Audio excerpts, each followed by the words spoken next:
नमस्कार दोस्तों। Trading account का हम थ्योरी पढ़ लिए थे, व्यापार खाते का, और आज उसका एमसीक्यूज देखेंगे और आपको पूरा चीज़ क्लियर हो जाएगा कि कैसे वहाँ से सवाल बन सकते हैं। ठीक है, तो सबसे पहले व्यापार खाता ट्रेडिंग अकाउंट क्या था उसको एक झलक देख लेते हैं, और फिर भी मैं बोलूँगा कि आप बेहतर होगा थ्योरी पढ़ के आएँ, उसके बाद ये एमसीक्यू सॉल्व करें।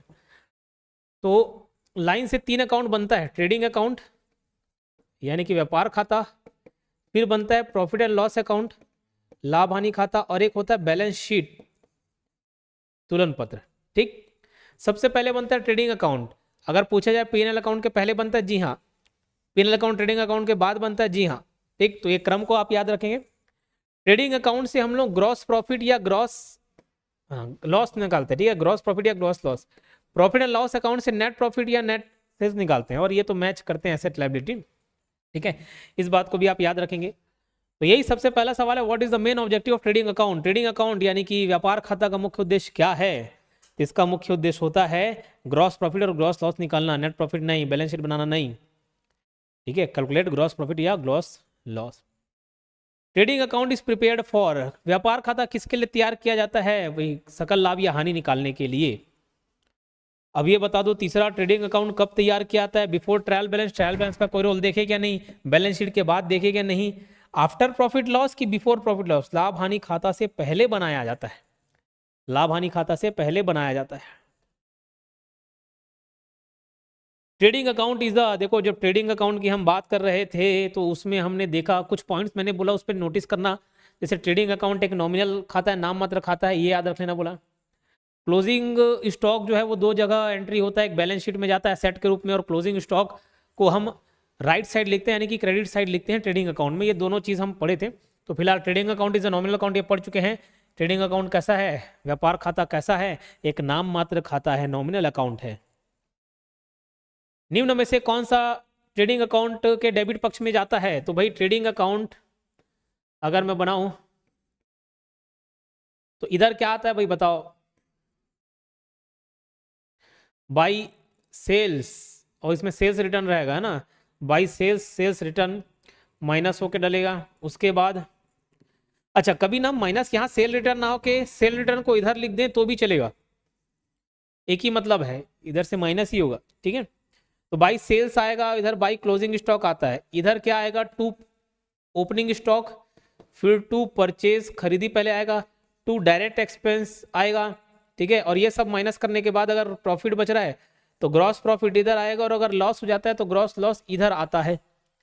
अब बताओ इनमें से कौन सा डेबिट पक्ष में आता है। सेल, सेल तो क्रेडिट पक्ष का है, क्लोजिंग स्टॉक तो क्रेडिट पक्ष का है, opening stock, opening stock debit पक्ष का है, कमीशन रिसीव्ड ये तो net profit, profit and loss account में चले जाते हैं तो उधर हम लोग नोट डाउन करते, इधर नहीं। तो पांचवें क्वेश्चन का ऑप्शन सी है। निम्न में से कौन सा ट्रेडिंग अकाउंट के क्रेडिट पक्ष में जाता है। तो परचेज ये तो डेबिट में रहता है, मजदूरी डेबिट में रहेगा, कैरिज इनवर्ड डेबिट में रहेगा, क्लोजिंग स्टॉक क्रेडिट पक्ष में जाता है, जो हम देखे अभी। ट्रेडिंग अकाउंट में कौन से खर्च दिखाए जाते हैं। तो ट्रेडिंग अकाउंट में बताओ, इनडायरेक्ट एक्सपेंस नहीं, इनडायरेक्ट एक्सपेंस तो प्रॉफिट एंड लॉस अकाउंट में दिखाया जाता है, अप्रत्यक्ष कर जो है वो लाभ हानि खाता में दिखाया जाता है। तो व्यापार खाते में किसको दिखाते हैं, प्रत्यक्ष कर को, डायरेक्ट एक्सपेंस को। तो 7 का ऑप्शन क्या है, D. Wages paid for production are shown in, उत्पादन से संबंधित मजदूरी कहाँ दिखाई जाती है। उत्पादन से संबंधित मजदूरी कहाँ दिखाई जाती है। तो भाई उत्पादन से संबंधित मजदूरी किस में दिखाते हैं, profit and loss account, balance sheet नहीं, कैपिटल अकाउंट नहीं, ट्रेडिंग अकाउंट में। जितने भी प्रत्यक्ष खर्च हो गए जो किसी परचेज से जुड़े हों यानी कि खरीदी से हों वो ट्रेडिंग अकाउंट में जाएंगे, डायरेक्ट एक्सपेंस में जाएंगे। जिसमें इनवर्ट लिखा हो वो सारे डायरेक्ट एक्सपेंस में जाएंगे। जो फैक्ट्री से जुड़ा हो, जो मैन्युफैक्चरिंग उत्पादन से संबंधित हो, सब के सब खर्चे ट्रेडिंग अकाउंट के डायरेक्ट एक्सपेंस में जाते हैं। Purchase of machinery will appear in, अब ये देखो परचेज बोल रहा है बोल के, खरीदी है बोल के आप ट्रेडिंग अकाउंट में नहीं डाल देंगे उसको।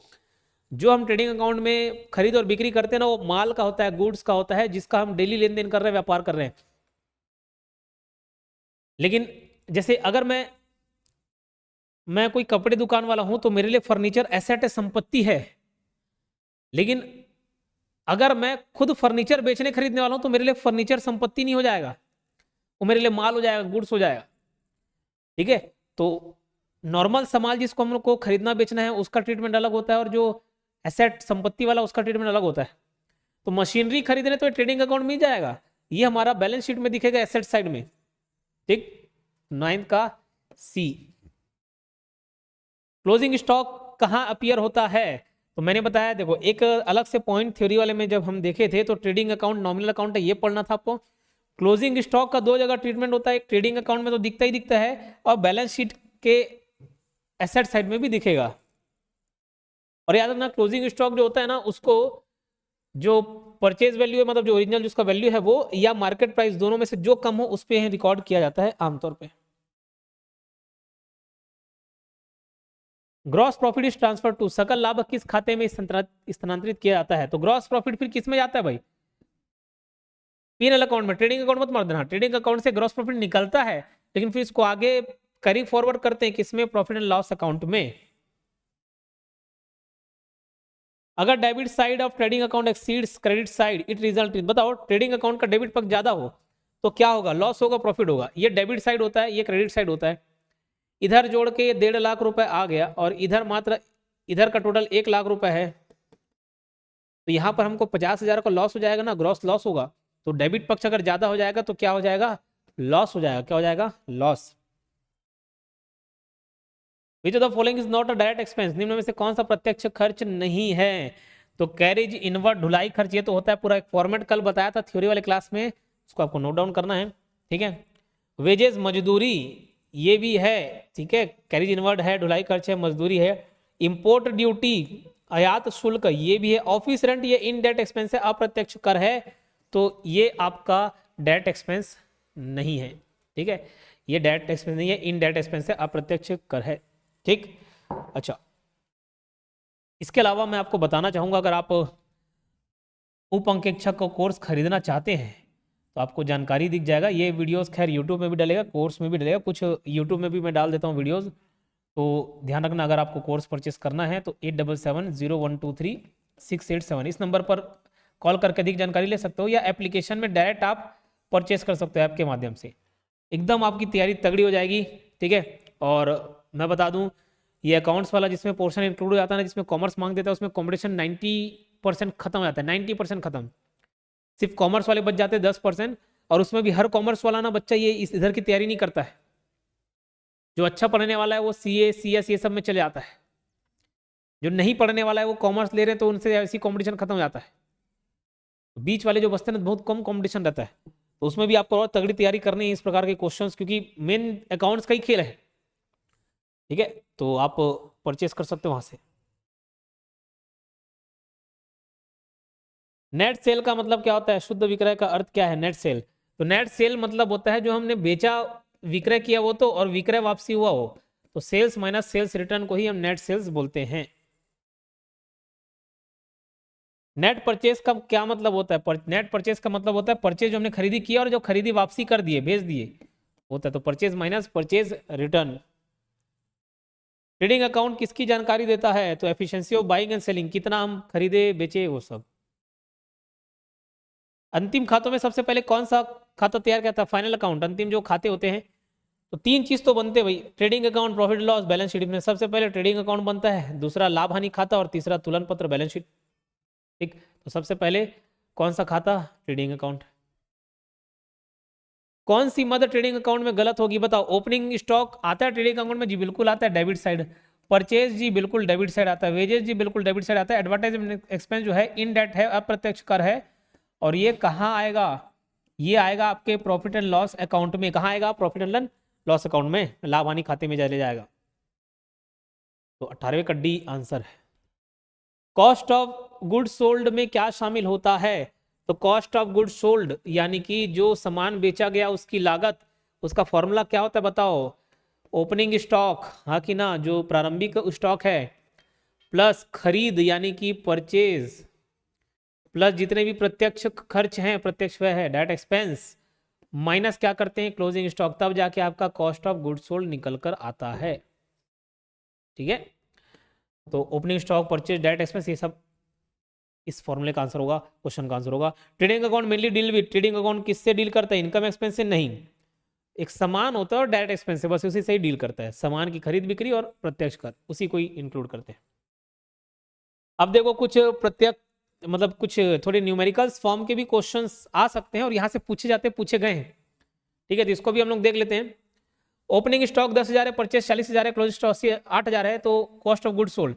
तो सबसे पहले जो COGS है, कॉस्ट ऑफ गुड सोल्ड, यानी कि जो सामान बिका उसका लागत का फॉर्मूला क्या होता है, मैंने बताया opening stock plus purchase plus direct expense और माइनस क्लोजिंग स्टॉक। ये करोगे तो आपको कॉस्ट ऑफ गुड सोल्ड निकल जाएगा। इसको ट्राई करिए।